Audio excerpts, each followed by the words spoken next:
லாஜிக்கே இல்லாத ரொம்ப கன்வீனியன்ட்டான ரைட்டிங்கும் சுவாரஸ்யத்தை கெடுக்குது. எப்படியாவது இந்த 3 கேரக்டர்ஸை லிங்க் பண்ணோம் அப்படின்னு சொல்லப்படுற அந்த விஷயமே, அந்த காரணமே கூட அவ்வளோ கன்வின்சிங்காக இல்லை. அண்ட் கேரக்டர்ஸையும் சுச்சுவேஷனையும் எஸ்டாப்ளிஷ் பண்ணுறேன்னு ஸ்டேஜிங்கை ரொம்ப ரொம்ப சுமாராக பண்ணிவிட்டு டயலாக்ஸ்லேயே எல்லாத்தையும் எக்ஸ்போஸ் பண்ணிகிட்டே இருக்காங்க, நம்மளுக்கு இன்ஃபர்மேஷன் சொல்லிகிட்டே இருக்காங்க. சமீபத்தில் ஒருத்தர்கிட்ட பேசும்போது நெட்ஃப்ளிக்ஸில் இப்போல்லாம் கதையை ஓகே பண்ணுறதுக்கு ஒரு புது க்ரைட்டீரியா ஒன்று வச்சுருக்காங்க. அது காமெடியாக இருக்குது. என்னன்னா விஷுவல்லாம் பார்க்காம ஆடியோ மட்டும் கேட்டால் கூட அந்த கதை இன்ட்ரெஸ்டிங்காக இருக்கணும் அப்படின்ற மாதிரி அவங்க ஒரு கண்டிஷன் சொல்கிறாங்களாம். இந்த படத்துடைய மேக்கர்ஸ் அந்த கண்டிஷனை ரொம்ப சீரியஸாக எடுத்துக்கிட்டாங்கன்ற மாதிரி தான் இருக்குது. அண்ட் மியூசிக் கண்டிப்பாக படத்துடைய வீக் லிங்க்ஸில் ஒன்று. நல்லவனாக இருக்கிற ஒருத்தன் கெட்டவனாக மாறுற பல படங்களை நாம் பார்த்துருக்கோம். டக்குனு என் மைண்டுக்கு வர படம் அஞ்சாதே. அதில் அதுக்கான காரணங்கள் ரொம்ப சாலிடாக எமோஷனலாக இருந்ததுனால ஒர்க் ஆச்சு.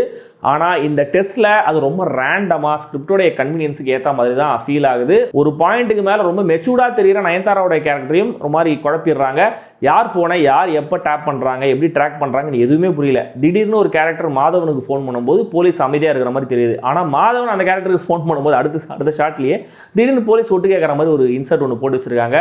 இந்த மாதிரி அது எப்படி திமிங்கலம் எப்படி நடக்கும் அப்படின்னு நமக்கு நாமே பல முறை இந்த படம் பார்க்கும்போது கேள்வி கேட்டுக்கலாம்.